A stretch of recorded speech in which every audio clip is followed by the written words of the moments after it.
하나님 말씀, 구약 성경 여호수아 8장 말씀 보겠습니다.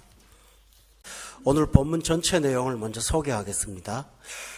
지난 시간에 7장에는 그 아이성을 이스라엘 백성들이 쳐들어갔는데 전쟁에서 졌습니다. 그리고 그 진 것 때문에 매우 낙담하다가 하나님 앞에 가서 원인을 물었죠. 그때 하나님은 아간이라는 사람이 하나님께서 명령하신 그 법을 어기고 탐욕을 부리다가 결국 이것이 실패의 원인이 되었다고 하나님께서 가르쳐 주셨고, 그래서 이스라엘 백성들은 하나님 명령대로 아간과 그 가족들을 끌어내서 온 백성이 돌을 갖고 그 가족을 처단하는 아주 비극적인 일들이 일어났습니다. 그 다음에 하나님께서는 아이성을 다시 한번 하라고 말씀하셨는데 오늘 본문은 바로 그 내용이 되겠고, 결론을 먼저 말씀드리면 두 번째 아이성 싸움에서는 대승을 했습니다. 근데 우리가 한 가지 의문을 가져야 되는 것은 역사의 한 부분인 아이성 문제가 왜 성경의 중요한 두 장을 활용할 만큼 이렇게 기록의 중요성을 갖고 있는가 하는 것입니다. 이스라엘 백성들에게 주신 하나님의 교훈과 역사는 오늘 우리 하나님의 백성들한테 주는 동일한 교훈이기 때문에 하나님께서 이 말씀을 기록해 놓았고, 우리는 아이성의 싸움의 실패에서도 배우는 점이 있어야 되겠지만 승리에서도 배우는 점이 있어야 됩니다. 또 하나 중요한 사실은 구약에 나오는 이스라엘 백성들은 하나님께서 하나님의 백성으로 선택을 한 백성이고요. 신약에서 우리는 새로운 이스라엘이거든요. 하나님께서 예수 그리스도를 믿고 구원받아서 하나님의 자녀가 되게 한 영적 이스라엘 백성들. 그러니까 이스라엘이라는 그 맥락에서는 구약 시대나 우리나 하나님이 다루시는 방식이 동일하다라는 것입니다. 그래서 우리는 구약을 다루시는 하나님은 오늘 우리를 다루신다는 사실을 우리가 깨달아야 됩니다. 그렇다면 하나님은 이스라엘 백성들을 어떻게 다뤘을까? 하나님께서는 세상을 창조하신 분이고 사람을 만들었으니까 모든 사람을 하나님이 통치하십니다. 그런데 특별히 하나님의 구원의 통치를 받는 백성을 따로 구별하셨어요. 그래서 그 구별된 백성들은 이 세상 사람이 사는 방식과는 전혀 다른 삶을 살도록 하나님께서 길을 만들어 놓으셨어요. 이것은 굉장히 중요한 내용이에요. 우리가 세상 사람과 섞여 살아요. 가서 공부도 하고 또 사업도 하고 직장도 다니고 그러잖아요. 일상의 업무에 보면은 신자, 불신자가 따로 구별되지 않았단 말이에요. 그런데 그 구별되지 않은 섞여 사는 속에서 하나님의 백성들은 하나님이 사는 방식을 따로 구분해 놓았는데, 이것을 이스라엘 백성들한테 하나님은 광야에서 40년 동안 가르쳤어요. 그게 바로 모세 오경이에요. 그리고 그 가르친 내용을 갖고 여호수아서에 들어가서는 적용을 하는 거예요. 그러니까 실제로 적용을 하면서 이제 부딪히는 거죠. 좀 말하자면 우리가 학교에서 공식을 공부하고 시험을 치는 것처럼 실전에 들어갔다고 할 수가 있겠습니다. 여호수아서가. 그 첫째가 뭐냐 하면 이스라엘 백성들은요, 세상 사람들은 방식이 있습니다. 열심히 본인이 노력을 하죠. 애를 써요. 수고를 하고. 그래서 끝에까지 가봐서 이게 원하는 대로 얻어질지 안 얻어질지도 잘 모르고요. 또 하나 얻어졌다고 해도 나중에 하나님 나라 갔을 때는 그게 얻어진 것이 아닐 수가 있다는 것이죠. 그런데 하나님을 믿는 사람들, 하나님의 백성들을 다루시는 방식은 달라요. 가봐야 이기고 지는 것을 아는 게 아니고요. 하나님께서 이렇게 하면 너희는 이긴 거야, 이렇게 하면 진 거야, 미리 말씀을 하세요. 그러니까 어디 나가서 일할 때 이거 하면 내가 성공할까 승리할까 이전에 우리가 하나님 앞에 어떠한 사람으로 살면 이미 이긴 거예요. 그런데 우리가 하나님 앞에 어떠한 사람으로 살지 못하면 이미 진 거예요. 그 사실을 제가 말씀을 드릴게요. 오늘 8장과 7장은 1절부터 1절이 내용이 아주 중요해요. 7장의 1절을 한번 보세요. 7장 1절에 보면 뭐부터 나오냐 하면 이스라엘 자손들이 온전히 바친 물건으로 말미암아 범죄하였다라고 나오죠. 그죠? 그게 1장이에요. 그리고 난 다음에 2절에 보면 여호수아가 그 땅을 정탐하게 하고 3절에 보면 정탐한 사람들이 전략을 짜고 그리고 쳐들어가고 그리고 치고 그렇죠? 그럼 제일 처음에 나오는 게 뭐예요? 하나님과 이스라엘 백성들의 관계를 먼저 언급하죠. 그 다음에 쭉 나오잖아요. 그 관계가 옳았어요? 옳지 않았어요? 옳지 않았죠. 하나님이 기뻐하지 않는 불순종의 상태에서 아이성을 쳐들어갔어요. 그래 졌어요. 그런데 8장을 한번 들어가 보세요. 참 중요한 내용이에요. 1절 말씀이에요. 다 같이 한번 읽읍시다. 8장 1절 시작. 여호수아에게 이르시되 두려워하지 말라 놀라지 말라 군사를 다 거느리고 일어나 아이로 올라가라. 보라 내가 아이 왕과 그의 백성과 그의 성읍과 그의 땅을 다 내 손에 넘겨 주었으니. 아직 전쟁을 하기 시작하기 전에 하나님께서 선포를 하세요. 이미 이긴 거다. 내 손에 다 넘겨 주었다. 이긴 전쟁을 갖고 하는 거예요. 그런데 첫 번째 싸움은 뭡니까? 진 전쟁을 갖고 시작한 거예요. 여기서 하나님의 백성을 다루시는 하나님의 독특한 방법이 등장을 해요. 이것은 큰 힘이 되고요. 또 한편으로는 큰 두려움도 돼요. 힘이 되는 게 어떤 걸까요? 내가 지금 자원도 없어요. 환경도 따라주지 않아요. 시대도 굉장히 불황의 시대예요. 참 어려워요. 모든 조건이 내게 하나도 유리할 수가 없는 불리한 상황임에도 불구하고 우리가 하나님과 나와의 관계가 올바르면 이 모든 것을 뛰어넘어서 이길 수가 있어요. 따라서 신자들은 내게 있는 능력이나 스펙이나 환경을 두려워할 필요가 없어요. 그것은 전혀 두려울 것이 없어요. 세상 사람이 두렵고 염려할 때 우리는 하나님과의 관계만 올바로 하면 그 나머지는 하나님께서 하시는 일이기 때문에 우리는 반드시 이길 수가 있습니다. 아멘. 이게 얼마나 힘이 되는지 몰라요. 담대할 수가 있어요. 그런데 반대로 7장에 있는 내용처럼 범죄하고 시작한 일 있잖아요. 하나님의 말씀에 순종하지 않고 인간적인 수단으로 출발한 거 있죠. 인간이 아무리 전략을 잘 짜고 아무리 유리한 조건을 갖고 최상의 조건을 갖고 있어도 대패하게 되어 있습니다. 이게 하나님 백성의 특징인 거예요. 그럼 우리는 이 세상을 어떻게 살아야 될까요? 그러면 하나님께만 순종하고 나머지는 그냥 대충 살아야 될까요? 그게 아니에요. 하나님께서 그렇게 살라고 하신 것이 아니라 우선순위를 말씀하시는 거예요. 너희가 먼저 하나님과의 관계가 온전해야 되기를 원하는 거예요. 우리가 사력을 잡고 붙들어야 될 것은 환경을 개척하거나 우리의 스펙을 늘리는 것이 아니라 먼저 할 일이 하나 있어요. 그건 뭐냐 하면 하나님을 기쁘시게 하는 거예요. 그걸 먼저 붙잡아야 돼요. 그러면 다 풀어지는 게 하나님 백성의 방법이에요. 자, 하나님께서 모세한테 뭐라고 그랬어요? 너희가 건너가서 얻을 땅은 하늘에서 내리는 비를 흡수하는 땅인데 너희가 들어가서 내 말을 순종하면 들어가도 복받고 나가도 복받고 그렇죠? 그런데 뭐라 그랬어? 내 말에 순종하지 않으면 들어가도 저주받고 나가도 저주받는다고 성경에 기록되어 있잖아요.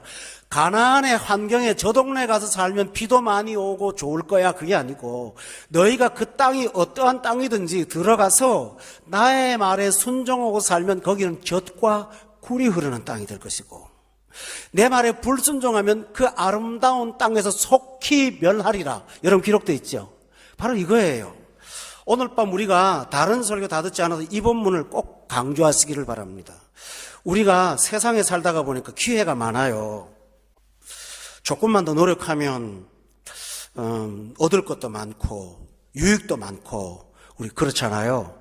또 피치 못할 일로 주일날 친구를 꼭 만나거나 이런 그분을 꼭 만나고 나면 나한테 상당히 유익한 상황이 될 수 있는 게 뻔하게 명확관화하다고요.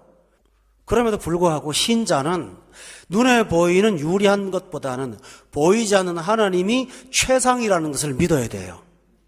이런 거 있어요. 인간이 유리하게 했어요? 그러면 금방 망하는 거 아니에요. 유리하게 하나님을 제외하고 유리하게 자기가 어떤 것을 붙잡았는데 돼요. 되는데 결론적으로 안 되는 거예요. 따라서 오늘 밤 이 말씀에서 여러분은 아이성의 첫 번째 싸움은 불순종 때문에 진 거다. 두 번째 싸움은 뭐 때문에 이기냐면 순종 때문에 이긴 것인데 무슨 순종을 했는가 하면 1절에 한번 보세요. 여호와께서 여호수아에게 이르시되 그 다음에 뭐라고 그랬나요? 두려워하지 말고 놀라지 말라. 여러분 기억하세요. 1장에 보면 여호수아한테 하나님이 너는 두려워하지 마라, 담대하라, 놀라지 말라 그 말했죠. 그때의 환경과 8장은 전혀 달라요. 여러분이 성경을 그렇게 구분해서 보실 줄 알아야 돼요. 1장에 나오는 것은 아직도 한 번도 가보지 못한 가나안 땅을 점령해 들어가는데 자기 어른이었던 모세가 돌아가시고 이 젊은 여호수아가 어찌할 바를 모르는 상황이잖아요. 그러니까 갈 바를 알지 못했을 때 믿음이 필요하니까 하나님이 용기를 주신 거예요. 근데 지금 8장의 여호수아는 왜 두려워하고 놀라는지 압니까? 그거는 다른 데 있어요. 아이성 참패에 대한 두려움보다 더 큰 무서운 거는 하나님이 우리 편이 안 되어줬다는 사실을 발견한 거예요. 그래서 그때 여호수아가 너무너무 두려웠어요. 1장에서 여리고성을 싸우기 전에 하나님께서는 약속하신 게 있죠. 내가 너하고 함께 하리라. 떠나지 않겠다고 그랬잖아요. 그런데 아이성 싸움에서는 하나님이 동행을 하지 않은 거예요. 하나님 없이 들어가서 대피한 걸 보면서 영적 사람은 공포와 두려움을 갖게 되는 거예요. 육신적인 사람은 전혀 이런 두려움이 있을까요? 전혀 없어요. 정말 담대해요. 죄를 지는데 너무 담대한 거예요. 우리가 하나님 앞에 나아가야 되는 안식일을 놓고 그거를 어떤 유리한 부분이라고 판단한 것 때문에 빠지면서 다들 한다면 정말 진정 거듭난 사람은 공포스러울걸요.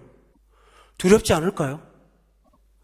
요셉이 그 보디발의 아내가 유혹할 때 제일 겁나는 게 뭔지 아세요? 보디발이 무서운 게 아니에요. 누가 무서웠어요? 하나님이 무서웠어요. 우리가 적어도 여러분에게 경건한 영성이 필요하다면 하나님이 무서운 거예요. 놀란 거예요. 왜 놀랄까요? 자, 보세요. 그게 그렇게 세상적으로 말하면 큰 죄가 아니잖아요. 아간이, 그죠? 금 하나 하고 뭐 외투 한 벌 그거 훔친 거 이게 무슨 대죄도 아닌데 저도 성경을 읽으면서 하나님 이렇게 참 엄격하실 때가 있을까 할 정도로 온 가족을 다 꺼내놓고 돌로 쳐서 죽였단 말이에요. 여호수아가 충격을 먹은 거예요. 하나님은 나를 도와주기만 하는 분인 줄 알았는데 심판은 경고로만 알았는데 실제로 일어나는 눈에 목도 하는 사건을 보면서 그는 얼어붙은 거예요. 이제는 무서운 거예요. 그러니까 1장에 있는 두려움과 8장에 있는 두려움은 다른 거예요. 이 8장에 있는 두려움은 누가 두려운 거냐면 하나님이 무서운 거예요. 근데 여러분 신기한 게 있어요. 하나님이 두려우면 그 사람 변한 거예요. 하나님이 무서우면 그 사람은 경건한 사람인 거예요. 하나님이 무서운 사람은 일단 이긴 사람이에요. 아멘이세요? 적어도 여러분이 하나님이 두려울 줄 안다면 여러분의 영성은 굉장히 건강한 거예요. 그때 하나님이 뭡니까? 그걸 보면서 위로를 합니다. 하나님이 두려운 거는 누가 위로를 해야 될까요? 사람은 위로가 안 됩니다. 그렇죠? 하나님이 무서운데 누가 위로를 합니까? 목사님이 암만 괜찮다고 해도 아닙니다. 그러니 누가 위로를 하냐 하면 하나님이 두려울 때는 찾아갈 곳이 딱 하나밖에 없어요. 어디죠? 하나님 말씀이에요. 거기 가서 위로를 받고 싶은 거예요. 그런데 하나님의 위로는 심리적인 위로만 아니에요. 두려워하지 마라, 놀라지 말라 그랬잖아요. 그 다음에 1장 끝에 보니까 내가 이 성을 너의 손에 붙였다고 말씀하시는 거예요. 성도 여러분, 우리가 인생을 살면서 하나님과 함께 승리하고 살 수 있는 비결은 하나님을 두려워하는 거예요. 그러면 모든 것을 하나님이 주시고 그 거룩하신 하나님을 여러분의 눈에 경험하도록 도와줄 줄로 믿습니다. 2절을 보면 한번 다 같이 읽어볼까요? 2절 말씀 시작.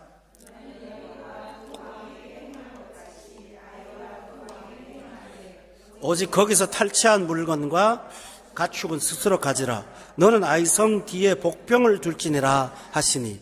여러분, 여기서 여리고성과 전혀 다른 면을 발견하시죠? 여리고성을 점령할 때 하나님께서 미리 명령하신 게 뭐죠? 거기 물건은 여호와께 바쳐진 것이니까 손대지 말라고 그랬죠? 결국 그것 때문에 망했잖아요. 그런데 8장에 와서 두 번째 아이성을 점령할 때 하나님께서는 탈취할 물건을 가지라고 말씀을 하셨어요. 육신적인 사람들은 이런 하나님에 대해서 모호하다고 평가를 해요. 하나님의 앞과 뒤가 다르다고 그래요. 여러분은 잘못하시는 거예요. 그분들은 하나님은 원칙을 지키는 분이 아니세요. 하나님의 원칙은 법에 있지 않고 사랑에 있어요. 니느웨 백성들을 멸망시키겠다고 하신 하나님께서 그들을 구원하시잖아요. 그러면 하나님이 말씀하신 그 말의 원칙이 있어요? 사랑의 원칙이 있어요? 사랑의 원칙이 있죠? 그러니까 요나는 그걸 알았어요. 그래서 하나님이 마음을 돌이키실 거 아닙니까? 하나님은 사랑의 하나님인데 나는 그런 거는 싫어요. 그랬잖아요. 그런데 세상 사람들은 하나님을 어떤 완전한 분으로 믿는 것까지는 좋은데요, 하나님이 한번 딱 정해놓으면 절대로 안 바꾼다. 보세요. 하나님 바꾼 게 있습니다. 반드시 죽는다고 그랬죠, 아담한테. 근데 우리 죽어요, 안 죽어? 예수 믿으면 제일 먼저 얻는 게 뭐죠? 영생을 얻잖아요. 화염검으로 둘렀던 영생을 하나님께서 얻게 하셨죠. 그럼 구약의 하나님하고 신약의 하나님 같아요, 달라요?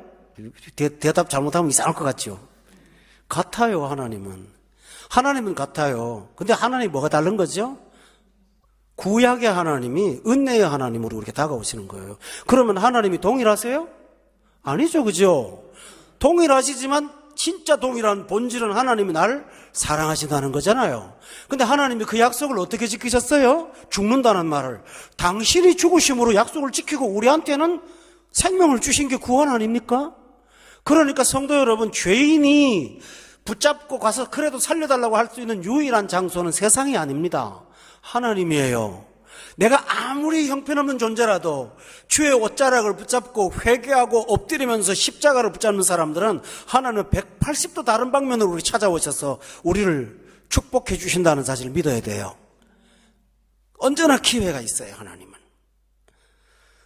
아간이 하루만 참았더라면, 조금만 참았더라면 거저 얻을 걸 갖다가 욕심으로 얻었다가 죽고 말았잖아요. 하나님이 탐욕을 금지하는 것이지 금욕주의를 말씀하시는 건 아니란 말이에요. 우리가 누리고 사는 것을 하나님이 원치 않는 것이 아니라 경건을 잃어버리는 것을 하나님이 염려하시는 거죠. 그것을 뺏어가지는 법이 없어요. 이런 경우는 있겠죠. 예수 믿기 전에는 술을 한 잔 먹어야 기분이 좋은데요, 예수 믿고 나면 콜라 먹어도 기분이 너무 좋은 거예요. 똑같은 것을 같지 않았지만 다른 방식으로 하나님 해결하시는, 기쁨을 빼앗기지 않도록 하시는 하나님이거든요. 그러므로 성도 여러분, 하나님을 냉혹한 분으로 생각하지 마세요. 하나님은 주실 때 넘치도록 준다는 사실을 꼭 기억하셔야 됩니다. 욥이 고난을 당하고 마지막에 다 회복할 때는 하나님이 그의 재산을 그전보다 10배나 더 했다고 성경에 기록되어 있어요. 그리고 자녀도 많이 줬는데 그 자녀들이 동방에서 제일 예쁜 사람들이었다고 성경은 기록하고 있죠. 하나님께서 영적인 분이시지만 우리의 육신의 필요를 하나님께서 외면하지 않으신다는 사실을 여러분이 기억하셔야 됩니다. 이게 하나님 하는 방법이에요. 따라서 여리고에서 그렇게 내용하신 하나님이 어떻게 아이성에서 그렇게 하실 수 있습니까 하고 항변하지 말고 주어지는 대로 복을 받기를 주의 이름으로 축원합니다. 우리가 본문에서 또 보면 2절 끝에 보니까 아이성 뒤에는 뭘 둔다고 그랬어요? 복병을 두라고 했고요. 또 4절에 보면은 그들에게 명령하여 이르되 너희는 성읍 뒤로 가서 성읍을 향하여 매복을 하라고 그랬고요. 6절에 보니까 그들이 나와서 우리를 추격하며 이르기를, 그들이 처음과 같이 우리 앞에 도망한다 할 때 유인을 하라는 거죠. 그래서 성읍을 멀리 떠나고 나거든 매복한 곳에서 일어나갖고 성읍을 점령하라고 말씀하셨어요. 여리고성 싸움하고 다른 점 있죠. 여리고성 전쟁은 어떻게 한 거였죠? 그건 아무것도 안 하는 거예요. 도는 거예요, 도는 거. 그죠? 아무것도 안 하는 거예요. 뺑뺑뺑뺑뺑 도는데 한 가지 원칙이 있어요. 말 안 하고 도는 거예요. 침묵하고 도는 거예요. 돌다가 마지막에 외친 거였잖아요. 근데 그 소리가 성벽이 무너질 만큼 무슨 힘이 있나요? 여리고성의 싸움은 실제로는 손가락 하나 까딱한 게 없어요. 누가 한 거죠? 하나님이 하신 거예요. 여리고성의 싸움은 기적이었어요. 성읍을 무너뜨린 게 하나님이 하신 일이잖아요. 하나님이 우리 인생을 때때로는 비상섭리로, 우리 다 한번 따라할까요? 비상섭리. 이 신학적인 용어인데요. 비상섭리라고 하는 것은 꾸준히 이끌어가는 어떤 프로그램보다는 우리가 너무나 잘못하거나 심각한 상황에 빠졌을 때 하나님께서 그냥 평범한 끌어오는 일관적인 방식으로 안 될 때가 있거든요. 그때 하나님이 급박하게 역사하실 때가 있어요. 보통 그런 경우는 기적을 일으키세요. 그걸 비상섭리라고 그래요. 우리가 하다 안 되면 그거라도 믿으세요. 하나님이 비상섭리로 역사하실 거라는 것을. 아멘이세요? 저 사우디에서 비상섭리 많이 믿었어요. 여행 증명은 안 나오는데 다른 교회 설교나 하러 오라고 하죠. 나오는 줄 알고 기다렸다가 안 나오니까 어떻게 해요? 공항은 가야 되는데 일단 가보는 거죠. 그때 제가 기대할 건 뭐죠? 비상섭리예요. 비상한 개입 받침이 있더라고요. 여러분 다 아는 얘기라서 이제 그만하겠습니다만은 참 신기하게 하나님이 하시더라고요. 여러분 근데 매일 비상 걸리면 안 됩니다. 그러니 여리고성을 점령할 때는 그렇게 하신 하나님이 아이성을 싸울 때는 매복을 해라. 사람들이 도망가는 척해라. 매복하다가 도망을 하는 척하면서 매복을 숨겨놓으면 아이성에 있는 백성들이 나오는데 기가 막힌 일이 하나 벌어졌어요. 17절 말씀에 한번 보세요. 다 같이 한번 읽어봐요. 시작.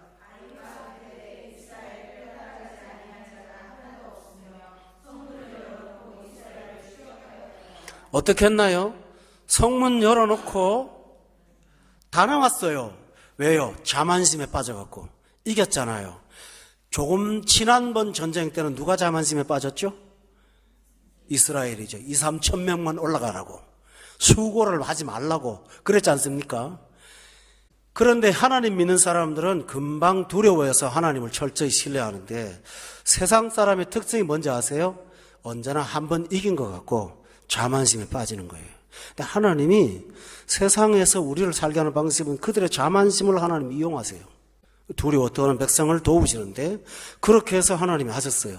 그래서 들어가서 전쟁에서 싸워 이겼거든요. 자 보세요. 아이성 싸움은 여리고성 싸움하고는 달라요. 기적이 아니죠. 그건 하나님이 전략을 주신 거예요. 지혜를 주신 것이고 그들의 자만심을 역용하겠잖아요. 우리가 신앙생활을 하는 가운데 이 두 가지가 병행되어야 돼요. 평범한 날의 대부분은 하나님이 기적을 주시기보다는 뭘 주실까요? 지혜와 지각과 분별력을 주셔서 우리가 지혜롭게 일할 수 있도록 하시는 게 하나님의 방법이에요. 따라서 우리가 지혜를 얻으려면 매일매일 어떻게 해야 될까요? 성경을 가까이 대하고 하나님 말씀에 그 지혜를 찾아가서 얻어갖고 그걸 생활에 적용하며 사는 것이 우리가 해야 될 일입니다. 여러분은 어느 유형에 속하세요? 제가 사우디 얘기를 했습니다만 기적적인 하나님의 비상섭리로 비행기를 탔습니다. 도착을 했습니다. 부흥 집회를 인도하는데 그때부터는 비상섭리가 있을까요? 그것은 열심히 복음을 전해야 됩니다. 그리고 듣고 은혜 받고 하는 거죠. 이것처럼 하나님께서는 비상섭리로 우리의 삶을 열었다면 그 다음의 삶은 지혜와 총명과 지각을 허락하셔서 그걸 갖고 우리가 하나님의 뜻을 따르도록 이끌어 주실 것입니다. 성도 여러분, 그러므로 항상 우리는 하나님 말씀에 절망에 빠지는 상황이 오거들랑 하나님 말씀을 기억하면서 비상섭리를 기다리십시오. 그러나 일상적인 날에는 하나님 허락하신 지혜와 총명을 성경을 통해서 늘 찾아가면서 얻고 사는 저와 여러분 꼭 되시기를 주의 이름으로 축원합니다. 또 하나 있습니다. 하나님이 여리고성과 전혀 다른 방식으로 이스라엘 백성을 다루시는 까닭이 뭘까요? 그것은 우리에게 경험을 의지하지 말라고 하시는 것입니다. 매 순간마다 하나님을 의지하라고 말씀하신 것입니다. 자, 참 중요한 내용을 오늘 결론으로 말씀을 드리겠습니다. 이스라엘 백성들은 전쟁을 하기 전에 이상한 일을 했습니다. 여리고성 앞에서 뭘 했어요? 할례를 행했잖아요. 그죠? 할례를 행하면서 여리고 백성들이 보는 앞에서 3일 동안 전쟁을 못하고 알아 누웠다니까요. 그렇게 들어갔는데 아이성 전쟁을 끝난 다음에 하나님이 또 이상한 일을 벌이신 거예요. 그게 뭐냐 하면 본문에 30절부터 보겠습니다. 다 같이 한번 읽어봅시다. 30절 시작. 이스라엘의 하나님 여호와를 위하여 에발산에 한 제단을 쌓았으니 31절 시작. 이는 여호와의 종 모세가 이스라엘 자손에게 명령한 것과 모세의 율법책에 기록된 대로 세연장으로 다듬지 아니한 쇠돌로 만든 제단이라. 무리가 여호와께 번제물과 화목제물을 그 위에 드렸더라. 여호수아가 아이성을 정복한 다음에 한 것이 뭐냐 하면 에발산에 한 제단을 쌓았다고 돼 있어요. 자, 일반 세상 사람들은 본인이 원하는 것을 얻으면 뭘 할까요? 일단 팔자가 피면 차부터 바꾸겠죠. 그 다음에 집도 좋은 데로 옮기겠죠. 학교도 아이들 좋은 데로 전학을 시키겠죠. 그 다음에 부인이 아래부터 머리부터 발끝까지 좀 달라질 거예요. 명품을 좀 바르겠죠. 그 외에는 또 회식을 자주 하거나 친지들과 함께 또 즐겁게 인생을 나누겠죠. 누리잖아요. 그죠? 예수 믿는 사람이 은근히 부럽잖아요. 근데 경건한 신자들은 복을 받고 하나님의 은혜를 경험하면 하는 일이 뭘까요? 당장 구주일에 감사금 봉투가 올라와요. 봉투가 올라와요. 하나님 앞에 감사하고 싶은 거예요. 지극히 경건한 사람들의 자세죠. 그 다음에 예배 드릴 때 와가지고 울먹울먹한 거예요. 뭐 어떻게 주체가 안 돼. 그날 목사님들은 착각하는 거예요. 목사님 설교 듣고 은혜 받는 줄 아는데 그게 아니고 한 주간의 생활로 은혜가 돼갖고 막 그냥 주체가 된 목사님한테 은혜 받는 줄 열심히 또 설교를 해갖고 또 다른 사람 은혜 받아요. 하여튼 이게 막 효과가 막 극대화돼요. 그러죠? 그리고 다니는 사람한테 만나면 자기가 가까운 경건한 신자들한테 붙여놓고 하나님이 우리 가정을 이렇게 했다고 그때부터 막 간증을 계속 하잖아요. 영적 잔치를 막 벌이잖아요. 그러면 다른 사람의 마음을 흥분케 하는 거예요. 야, 예수 잘 믿으면 이렇게 되는구나 하고 자꾸 선전을 하게 되는 거죠. 진짜 귀하고 감사할 때 할 수 있는 게 뭡니까? 하나님 앞에 나와서 예배하는 거예요. 그거보다 더 좋은 게 없어요. 가장 좋은 것을 얻었을 때 하고 싶은 일이 뭐냐 하면 경건하게 하나님 앞에 가서 이 영광을 찬미하고 싶은 거예요. 지금 여호수아가 그 마음이에요. 죄를 지어서 졌던 데를 하나님 회복시켜서 이기겠잖아요. 그게 얼마나 고마워요. 그러니까 에발산에다가 제단을 쌓는 거예요. 근데 여러분 기가 막힌 말씀이 하나 있어요. 31절에 보면 쇠연장으로 다듬지 아니한 쇠돌로 만든 제단이라는 말이 왜 나오는지 아세요? 이게 있어요. 신앙생활이 감격하면요 형식이나 거칠애가 사라져요. 쇠연장으로 다듬어갖고 폼나게 아주 막 그 연마를 해서 광나게 그렇게 안 만들어요. 최소한의 것을, 그것보다 중요한 건 하나님께 영광 돌리는 거잖아요. 쇠연장으로 다듬지 아니한 연마되지 않은 돌을 놓고 하나님 앞에 엎드려 찬양하는데 그 돌에다가 한 게 있어요. 그게 뭔지 압니까? 32절에 다 같이 읽어봐요. 시작.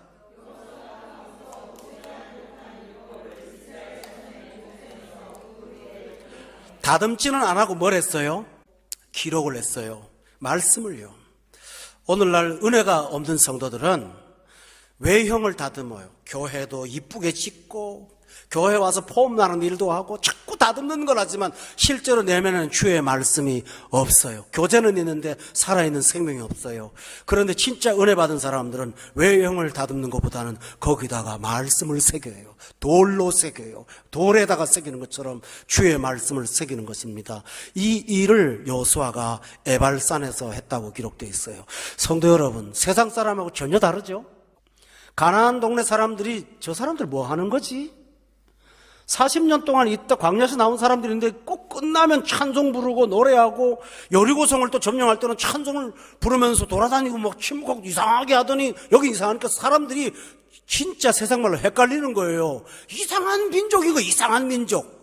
여러분이 세상에서 이상한 사람으로 인정받습니까? 지극히 정상적인 사람으로 인정받으면 조금 문제가 있는 거예요, 여러분들은요. 저 사람들 좀 세술에 취한 사람 아니야? 사도행전에 나오죠. 저 사람들 대낮에 낮술한 사람이야. 그러니까 베드로가 답답해서 우리가 술 먹고 취한 게 아니라 지금 아침 9시인데 무슨 술을 먹어 이 사람들아. 그랬지 않습니까? 그것처럼 우리는 진짜 그리스도인은 세상 사람이 좀 이상한 사람인 거예요. 저 감격의 시간에 멋진 옷으로 바꾸지 않고 쫓아가서 하나님 앞에 울먹울먹하고 있는 그 온 식구를 보면서 저 사람들 정말 단단히 정신 나갔다라고 할 수도 있어요. 그런데 그게 우리 감격이 아닐까요? 제단을 쌓는 거예요. 너무 귀한 거예요. 이 여호수아가 그런 자세를 가졌습니다. 여기 30절에 보면 그게 누구를 위한 거라고 돼 있어요? 자신을 위해서요? 아니요. 하나님 여호와를 위하여. 세상은 성공을 하면 자기를 위해 자축을 하죠. 그러나 우리 예수 믿는 사람은 승리하면 하나님을 너무 높여드리고 싶은 거예요. 하나님을 위해 사는 거예요. 그런데 그게요, 나는 우발적으로 일어났지만 하고 보니까 31절에 이는 여호와의 종 모세가 이스라엘 자손에게 명령한 것을 네가 했다라는 것입니다. 율법에 나온 대로 자기도 모르게 했다라는 것입니다. 아, 율법에 이게 몇 장 몇 절에 있으니까 이거 끝나면 예배를 드려야지, 그게 아니고요. 너무 감격해서 하다 보니까 하나님 말씀을 지켰다라는 것입니다. 예수님이 내게 주신 은혜를 통해서 성령이 들어오면 우리 한번 따라합시다. 율법의 요구가 이루어지게 하려 하심이라. 성경 말씀에 나오죠. 그 율법의 요구를 우리가 억지로 하려고 하는 것이 아니라 그렇게 살다 보니 율법을 지키는 사람이 되더라는 것입니다. 이게 바로 신자의 삶이에요. 그러나 이스라엘 백성들 앞에 그 감격하면서 여호수아는 들었던 교훈을 절대로 잊지 않았어요. 33절에 보면 아주 중요한 내용이 하나 나와요. 다 같이 읽겠습니다. 시작. 그 장로들과 관리들과 재판장들과 본토인뿐 아니라 이방인까지 여호와의 언약궤를 맨 레위 사람 제사장들 앞에서 궤의 좌우에 서되 절반은 그리심산 앞에 절반은 에발산 앞에 섰으니 이는 전에 여호와의 종 모세가 이스라엘 백성에게 축복하라고 명령한 대로 함이라. 그림을 한번 그려볼게요. 산이 어떤 산이 있냐 하면 저는 뭐 성실 안 가봐가지고요.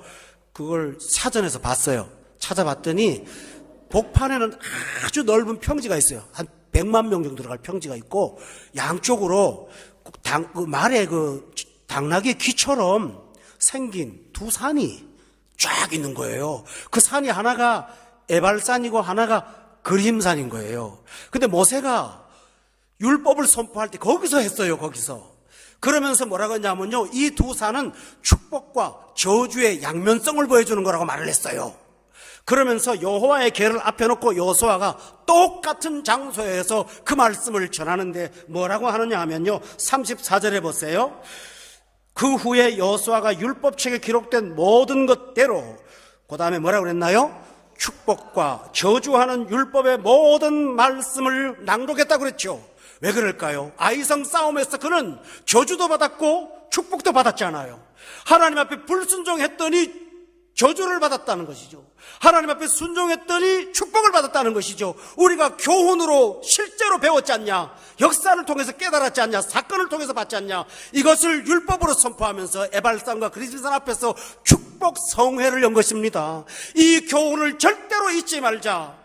우리는 하나님 앞에 복받는 사람으로 살자. 그리심산과 에발산이 있다 하면서 성도들에게 영적인 각성을 일으킨 것입니다.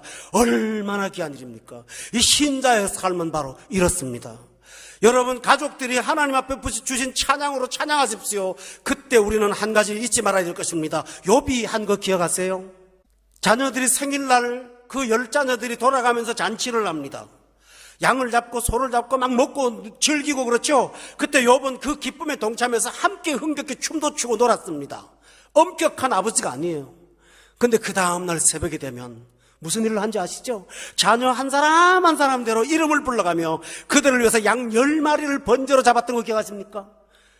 아마 잔치에는 10마리까지 안 들었을 거예요. 그러나 하나님 앞에 엎드려서 혹시라도 뭐라고 그랬나요? 거기 보면 혹시라도 마음으로 하나님 앞에 범죄했을까봐 그 문제를 갖고 엎드렸던 욥의 경건성처럼 여호수아도 똑같은 거예요. 저주도 경험했고 축복도 경험했는데 이걸 교훈으로 우리의 마음에 삼자. 어디서요? 엄중하게 제사장들 법궤를 맨 세상 앞에 놓고 하나님 법궤를 복판에 놓고 양쪽에서 그리고 그 말씀을 다 낭독했다고 그랬어요. 낭독했다고요. 35절 다 같이 한번 읽어보세요. 시작. 모세가 명령한 것은 여호수아가 이스라엘 온 회중과 여자들과 아이와 그들 중에 동행하는 거류민들 앞에서 낭독하지 아니한 말이 하나도 없었더라라고 했습니다. 우리가 매일마다 매 순간마다 그리고 이 축복된 삶이 있을 때마다 인생의 결산을 이렇게 함으로 인해서 축제에 망가지지 않고 하나님 앞에 경건을 회복하며 산다면 그 가정이야말로 얼마나 복된 가정일까요? 사랑하는 교우 여러분, 여러분의 가정에 이와 같이 에발산의 제단이 있기를 바랍니다. 이와 같이 에발산과 그리심산을 앞에 놓고 하나님 앞에 축복과 저주를 다시 한번 되새겨보면서 경건을 회복하는 여러분이 되실 때 하나님이 얼마나 우리를 기뻐하실까요? 우리 따라합시다. 내가 너를 기뻐하노라.